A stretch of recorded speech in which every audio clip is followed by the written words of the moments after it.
안녕하세요. 오지훈 국어정원의 오지훈 선생님입니다. 자, 오늘은 갈매중학교 문제 가지고요. 3학년 문제입니다. 자, 이거 가지고 국어 고득점을 위해서 꼭 개발해야 할 능력에 관해서 알아보도록 하겠습니다. 네네. 자, 그럼 바로 문제를 통해서 얘기를 해보고요. 그 다음에 요 밑에 있는 요 내용들을 설명을 드리도록 하겠습니다. 자, 처음 볼 문제는 3번 문제인데요. 자, 3번 한번 보실까요? 어떻게 돼 있나? 자, 다음을 참고하여 가나에를 감상한 내용으로 적절하지 않은 것은 그랬습니다. 자, 그래서 여기 보면은 교과서에 나와 있는 이론 부분이 나와 있는데요.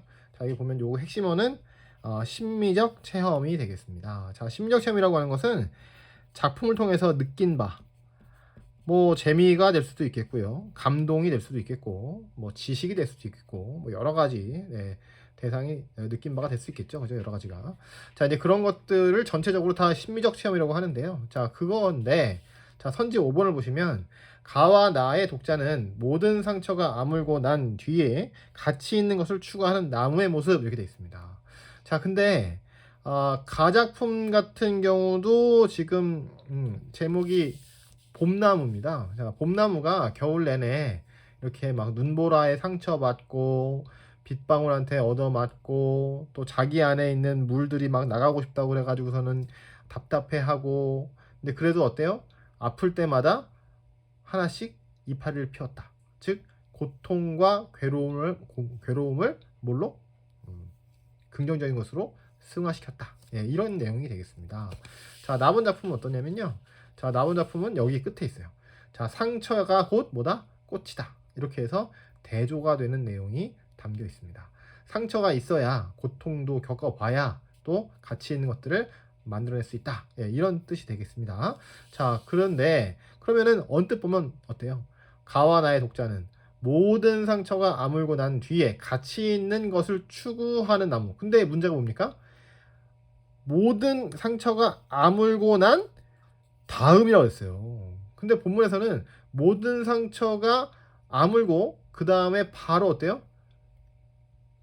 정신적 성숙이 왔다 그랬는데, 자, 여기서는 아물고 난 후 가치 있는 것을 추구한다. 그러면 여기서는 상처가 아물어 그 다음에서야 이 가치 있는 것들을 추구했다. 뭐 이런 얘기가 되는데, 근데 여기서는 그게 아니라는 거죠. 그죠? 자, 이것이 바로 아다르고 어다른 뭐 이런 내용이 되겠습니다. 언뜻 보면 굉장히 비슷해 보이죠. 앞에 있는 내용이나 이거랑 비슷해 보이지만 사실은 완전히 다른 겁니다. 자, 여기서는 상처가 아물고 난 뒤에 가치 있는 것을 추구한다 그랬고, 여기서는 상처가 곧 상처를 겪으면서 그 직후에 바로 가치 있는 것을 갖게 된다. 예, 이렇기 때문에 분명히 의미가 다르다는 걸 알 수가 있는 것이죠. 자, 그러니 학생들이 문장 읽기를 정확하게 하지 못하고 그냥 대충 읽거나 정확하게 따질 줄 몰라, 그런 거를 배우지 못했다고 하면 자연스럽게 답이 없다 이런 식으로 생각하기 쉽고, 이른바 멘탈 붕괴가 일어나게 되는 거죠.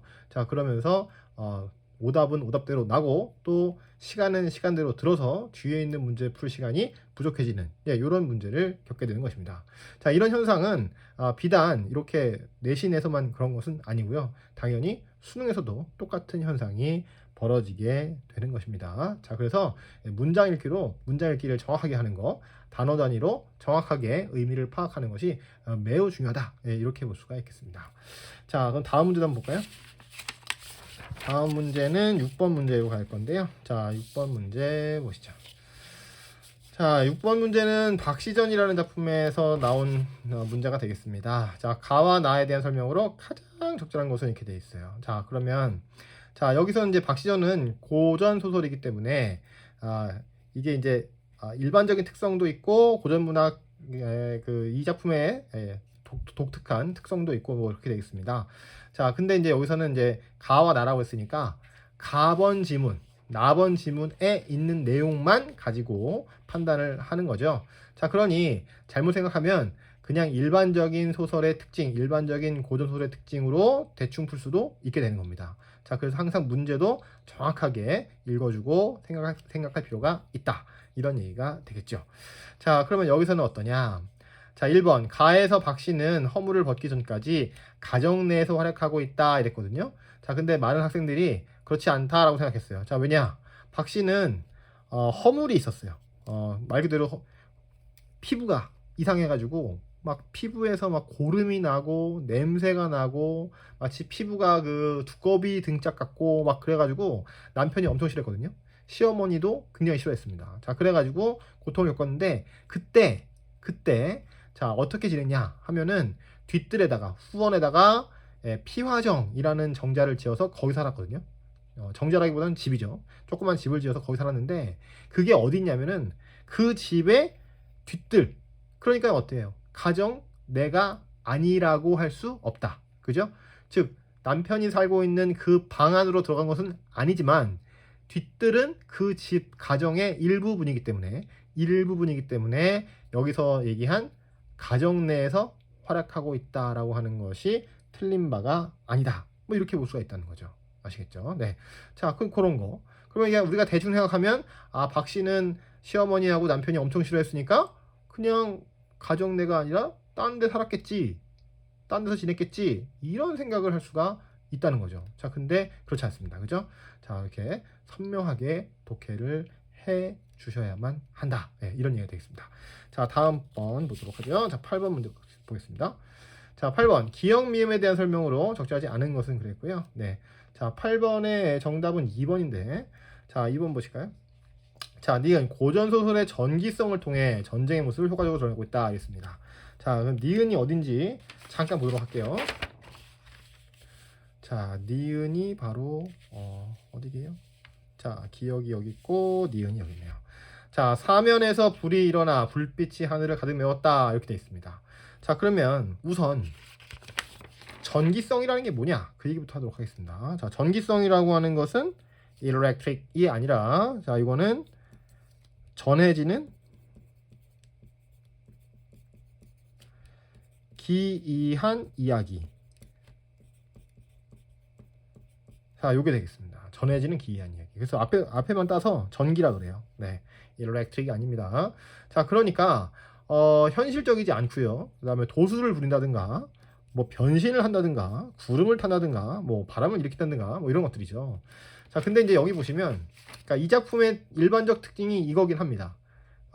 그리고 고전 소설에도 이런 게 많이 나오긴 하죠. 자, 그러나 지금 니은을 보시면 니은 바로 앞서서 볼게요. 자, 용골대가 적군입니다. 군사들에게 명령해서 용골대는 적군의 수장, 즉 장군인데요.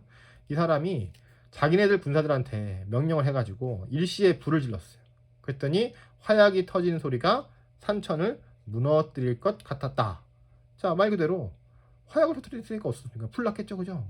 사면에서 불이 일어나 불빛이 하늘을 가득 메웠다. 자, 불이 크게 나면 이렇게 보일 수도 있겠죠. 그러면 어떻습니까? 이게 전해지는 기이한 이야기에 해당한다고 볼 수가 있을까요? 없죠. 자, 근데 학생들은 또 어떻게 생각했다? 그냥 원래 고전소설은 전기성이 있지, 그렇게 배웠지 이러면서 아무 생각 없이 니은을 전혀 반영하지 않은 채 그냥 맞다고 생각하고 넘어가다가 답이 없어서 헤매고 그러다가 또 3번으로 찍게 되는 이런 악순환이 벌어지게 되는 것입니다. 자, 그 다음 볼까요? 그 다음 문제는 9번 문제 바로 밑에 있습니다. 자, 9번 문제. 자, A에서 파악할 수 있는 보기에 제시한 작가의 창작 의도. 자, 이거 왜 지었냐 이런 얘기죠, 그죠? 자, 여기서도 보면 A, 작가는 박 씨가 비현실적인 능력을 사용해서 도수를 부리고 막 이러니까 이것이 바로 기이한 이야기, 즉 전기가 되겠죠. 사용해서 오랑캐 장졸들을 물리치는 모습을 제시했다. 조선 임금이 청에 항복한 역사 사실을 지었고자 했다. 자, 물론 이 박시전을 공부한 분은 다 아시겠지만 창작 의도는 그렇습니다. 우리가 너무 억울하게 당하고 막 임금님이 굴욕적인 모습을 보이고 막 이랬단 말이에요. 자, 그런 모습이 너무나 안타깝고 괴로워서 그런 괴로운 마음을 위로하는 마음으로 지었다. 이게 바로 창작 의도가 되겠거든요. 자, 위로하기. 자, 이것인데 여기는 뭐라고 써 있습니까? 조선 임금이 청에 항복한 역사적 사실. 그러니까 조선 임금이 항복한 역사는 그대로 유지가 되고 있어요, 이 작품에서. 자, 근데 여기 선지에서는 그 사실을 뒤엎고자 했다. 어떤 사실? 항복한 사실을 뒤엎고자 했다. 이렇게 얘기했단 말이에요. 자, 그러니 이것도 역시 아다르고 어다른 얘기가 되겠죠. 그죠? 사실을 푼 것이 아니라 그 상황을 인정하되 박씨라는 사람을 넣어서 놀라운 능력을 펼치면서 적군을 갖다가 막 때려 죽이는 이런 예, 보복하는 복수하는 이런 것이 들어있기 때문에 이것은 엄연히 사실을 뒤엎고자 했다는 얘기랑은 다른 얘기가 된다. 네, 이런 얘기가 되겠습니다. 자, 그럴싸하죠. 좋은 문제였습니다. 자, 그 다음에가 어디로 가야 되냐면요. 10번 문제로 가도록 하겠습니다. 자, 10번 문제. 자, 10번 문제는 이제 수필에 대해서 출제가 된 문제인데요. 자, 한번 보도록 하겠습니다. 자, 기역미음에 대한 설명으로 가장 적절한 것은 이렇게 되어 있고요. 자, 이 학생은 지금 4번을 골라주셨는데, 자, 리을은 은유법을 사용해서 그랬습니다. 자, 그러면 이 은유법은 언제 배웠냐? 중학교 1학년 때도 배웠고, 사실은 2학년 때도 배웠고, 그 다음에 초등학교 6학년 때도 배웠던 거죠. 자, 그러면은 리을 한번 볼까요? 리을 어디 있게요? 저기 있네요. 자, 마치 물길을 거슬러 올라가는 연어떼처럼 이랬습니다. 자, 그럼 여기 처럼이라는 단어가 보이네요. 자, 이 처럼이라는 단어는 어떤 비유법에서 쓰죠? 직유법에서 쓰죠. 그죠? 자, 직유법에서 씁니다. 자, 근데 이 학생은 뭐라고요? 지금 선지 4번에 은유법을 사용해서 자, 직유하고 은유하고 혼동한 거죠. 아주 그 초보적인 잘못을 저질렀습니다. 네, 반성해야 되겠고요. 자, 그러면 여기는 답이 뭐냐? 그러면 자, 5번에 보시면요. 자, 미음은 글쓴이가 스님에게 빗을 사용하던 시절을 떠올리게 했다. 이렇게 되어 있는데, 자, 미음 어디 있을까요? 자, 미음. 자, 그분의 잠든 시간을 흔들어 깨운 셈이다. 그랬거든요. 그럼 여기서 말하는 그분은 스님이 되겠고요. 자, 스님의 잠든 시간. 실제로 잔 거야? 아니죠? 자, 스님이 주무신 게 아니라 여기서 말하는 잠든 시간이라는 것은 옛날에 머리가 길었을 때, 즉 불교에 귀하기 전을 말합니다. 자, 그렇기 때문에 스님한테 이 여자가 빗을 달라고 했어요. 빗, 머리빗. 자, 빗을 달라고 했더니 스님이 이제 좀 놀라다가 웃으시거든요. 자, 그러니까 이제 그래서 자기가 빗 얘기를 함으로써 스님 기억에 있었던 옛날 스님이 되기 전 시간, 그 과거를 하다가 떠올리게 했다. 자, 이런 뜻으로 잠든 시간을 흔들어 깨웠다. 이렇게 표현을 한 거예요. 자, 그러니까 5번에 있는 미음, 자, 글쓴이가 스님에게 벗을 사용하던 시절을 떠올리게 했다는 의미가 정답이 되겠죠. 그죠? 자, 문제를 잘못 풀었네요. 자, 그 다음에 13번. 자, 13번 봐주시죠. 자, 다음의 문제 상황을 인식한 후에 주장하는 글을 쓰기 위해서 떠올린 생각입니다. 적절하지 않은 것은 이렇게 돼 있죠. 자, 그러면은 항상 이 보기가 나왔다는 거는 여기 있는 내용이 뭐가 된다? 하나의 기준이 된다. 기준, 알겠죠? 자, 그래서 기준을 놓고서는 생각을 해보시면 되겠습니다. 자, 그러면 한번 볼까요? 우리 동네에 있던 쓰레기통이 자취를 감췄다. 자, 있었던 게 없어졌군요. 놀이터 벤치 옆에 있던 쓰레기통도 어느 날 보니 사라지고 없었다. 놀이터에서 놀던 아이들은 페트병에 담긴 음료수를 마신 다음에 이 병을 어디다 둬야 될지 몰라서 우왕좌왕 하더니 벤치 위에 올려놓고 다시 뛰어놀기 시작했다. 떠들썩하게 놀던 아이들이 떠나고 벤치 위엔 페트병만 남았다. 이렇게 돼 있죠. 자, 그러면은 여기서 뭐라 그랬어요? 문제 상황 이랬잖아요. 그러면 어떻게 된다? 여기 있는 문제 상황을 뽑아라. 이런 얘기가 되겠습니다. 자, 여기서 문제가 뭐였습니까? 쓰레기통이 있던 게 없어졌어요. 그죠? 자, 쓰레기통이 없어졌으니까 애들이 쓰레기를 버리지도 못하고 그냥 두고 갔다. 이런 얘기가 되겠죠. 그죠? 자, 그러면 문제를 해결하려면 어떻게 되겠어요? 문제의 원인을 딱 뒤집으면 되겠죠. 그죠? 자, 여기서는 쓰레기통이 자취를 감췄다는 것이 문제. 자, 그게 문제니까 그러면 쓰레기통을 늘려라 식의 주장을 펼치면 되겠습니다. 자, 그러면 한번 볼까요? 1번 선지부터.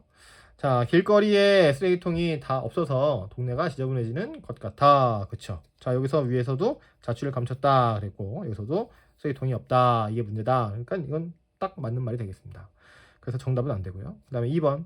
동네 길거리에 쓰레기통 수를 늘리자고 주장하는 글을 써야 되겠다. 그래, 여기가 이게 문제의 원인이잖아요. 그죠? 원인이니까 어떻게 한다? 그러면 늘려. 되게 단순하네요. 그죠? 자, 그렇고 3번. 쓰레기통 문제와 관련해서 다양한 매체에서 자료를 수집해보자. 자, 이거는 뭐 당연히 그렇습니다. 자, 주장하는 글쓰기를 하든 설명하는 글쓰기를 하든 관련 한 매체에서 자료를 찾아볼 수 있겠죠. 그죠? 뭐 안 되는 거 아닙니다. 자, 4번. 분리배출의 4대 원칙을 알려주면 동네 사람들을 효과적으로 흡독할 수 있을 것이다.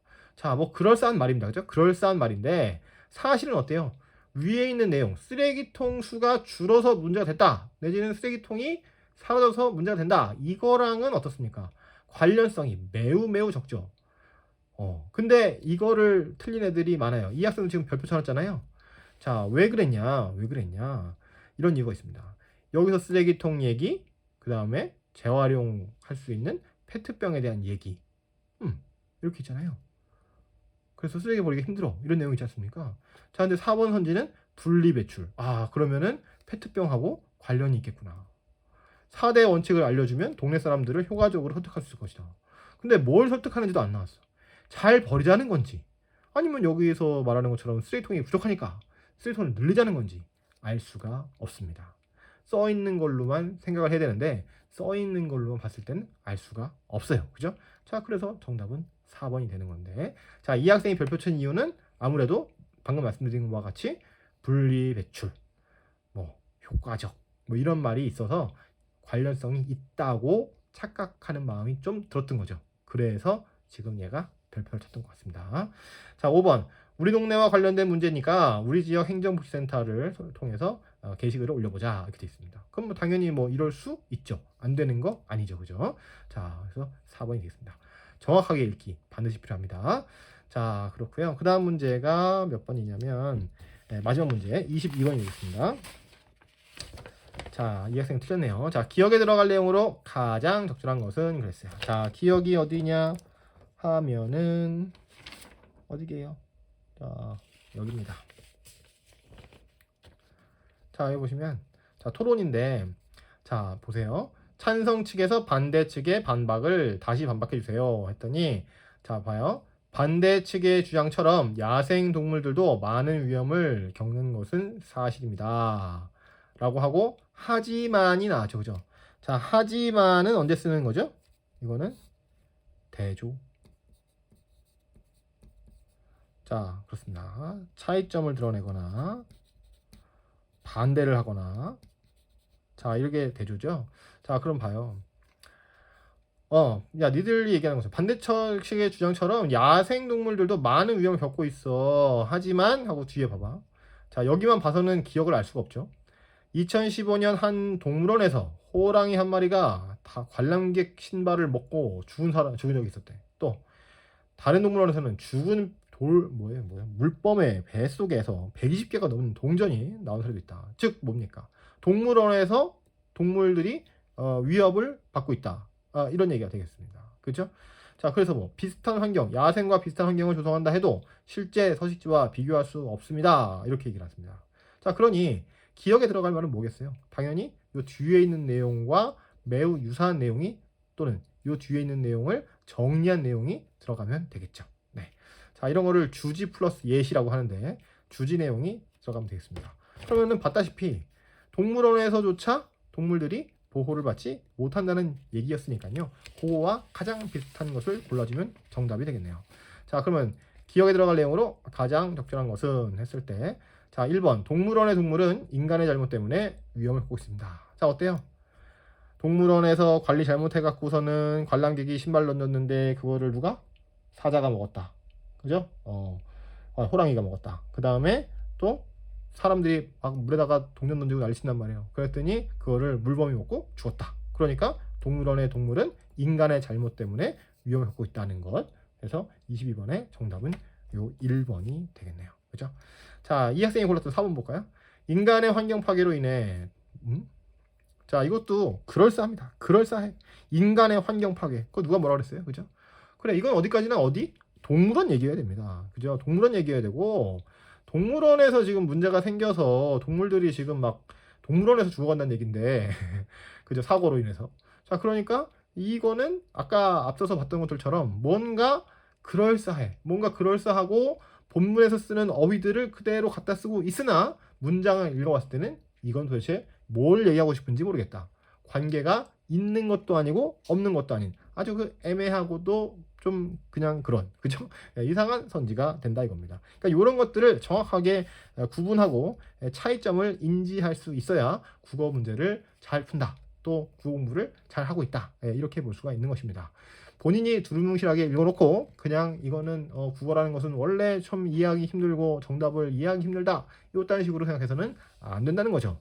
네, 그렇게 공부하면 결국 자기만 점수가 안 올라서 대학 가기가 힘들고 살기가 힘들어지는 것입니다. 네, 자 그래서 정리를 하자면 이렇게 얘기를 할 수가 있어요. 자 어떻게 얘기를 할 수 있냐? 자 첫 번째는 단어 단위로 정확하게 읽어야 된다. 그죠? 자 뭐라고 써있냐 이겁니다. 네, 일단 문장을 이뤄내는 가장 기본 단위가 단어기 때문에 이 단어 단위로 정확하게 그 의미를 파악하라는 얘기죠. 아시겠죠? 네. 자, 뭐 예를 들어서 이런 겁니다. 수학에서 y는 x제곱 이렇게 돼 있잖아요. 그죠? 자, 근데 이거를 그냥 이렇게 y는 x제곱 이렇게 읽는 것이 아니라 머릿속에 이런 그래프가 딱 떠올라 줘야 된다는 겁니다. 자, 그런 식으로 그냥 문장을 대충 찍 읽는 게 아니야. 감으로 찍 읽는 게 아니라 단어 단위로 정확하게 의미를 살려서 정확하게 읽어줄 필요가 있다. 이런 얘기가 되겠습니다. 두 번째, 자 문장 단위 의미를 파악한다. 단어에만 너무 꽂히면 안 되겠죠? 그래서 이 단어들이 이루고 있는 것들 전체적인 문장의 내용까지도 파악을 해줘야지 정확한 문장 독해가 된다. 이렇게 볼 수 있겠습니다. 자 그리고 뭐 당연히 문장이 하나 있었으면요. 그 다음 문장과의 관계, 이런 내용적 연결성 이런 것들도 다 살펴주고 생각이란 걸 해야 되겠죠. 그 생각이란 걸 하지 않으면 결국은 글자를 그림으로 보게 되고 의미 독해가 전혀 이루어지지 않고 대충 독해가 된다 이런 얘기가 되겠습니다. 그래서 읽고 나서도 무슨 말인지 모르겠네 이렇게 되는 거죠. 그거는 자기의 머리가 나빠서 그런 것이 아니라 이런 할 일들을 제대로 하지 않았기 때문입니다. 자 그다음에 세 번째 대조. 자 대조라고 하는 것은 뭡니까? 잘 알다시피 차이점과 공통점을 알아보는 거죠. 그죠? 자 세상 만사에는 다 차이점과 공통점이 있죠. 지금 이 종이 위에도 얼마나 차이점이 많습니까? 여기는 까만색 글자고 여기는 파란색 글자고 여기는 1이고 여기는 2고 여기는 3인데 자 이걸 갖다가 일일이 다 인지를 하면서 살아가지는 않아요 우리가. 그래서 더 문제죠. 만약에 이거를 선명하게 다 인지를 하는 사람 같았으면은 의미 파악하는 게 너무너무 쉬운 일이에요. 왜냐면 어쨌든 글도 대조로 이루어져 있기 때문에 차이점이 드러나거든요. 근데 대부분은 그런 일을 안 하죠. 그죠? 근데 그거 잘못된 것은 아닙니다. 만약에 이걸 다 인지하고 살면은 머리가 터져서 죽을 수도 있어요. 자, 그렇기 때문에 우린 적당히 파악하지 안 하고선 대충 넘어가는데 글을 읽을 때만큼은 정확하게 파악을 해줘야 된다. 그래야지 글도 제대로 읽고 문제도 제대로 풀 수 있다. 이런 얘기가 되겠습니다. 자, 그다음에 4번. 네 번째. 자, 인과관계 파악하기. 인과라는 건 뭡니까? 원인 and 결과죠. 자, 이 인과관계도 역시 논리의 기본이기 때문에 글에 잘 녹아나 있어요. 그러니 이 인과관계를 정확하게 파악하려고 부단히 노력을 해야 글도 선명하게 읽히고 문제도 정확하게 풀 수가 있는 것입니다. 예. 자, 오늘 일단 여기까지 하고요. 네, 더 궁금한 사항이 있으시면 여기 위에 전화번호가 있으니까 저한테 전화를 하셔가지고 추가적인 질문을 받아보시기 바랍니다. 네, 자 그러면 오늘 여기까지 하고요. 다음 시간에 더 좋은 영상으로 찾아뵙도록 하겠습니다. 고맙습니다.